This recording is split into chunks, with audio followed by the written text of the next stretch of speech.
So, my meal for the week last time was risotto.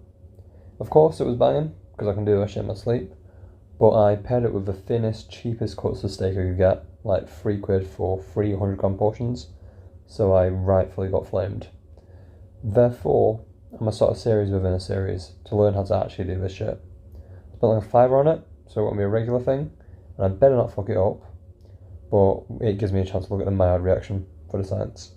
I just did a classic sear and butter base with this today, trying to focus on getting that colour, that browning, because it's the best colour in cooking for a reason.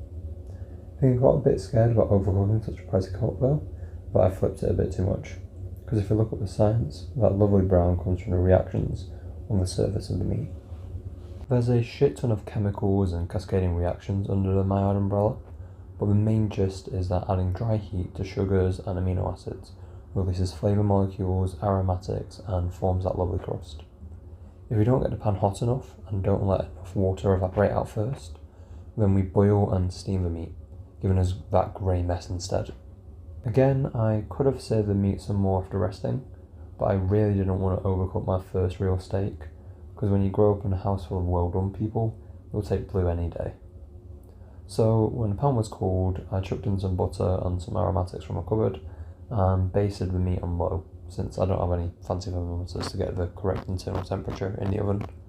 So CombustionInc, please sponsor me if you see this.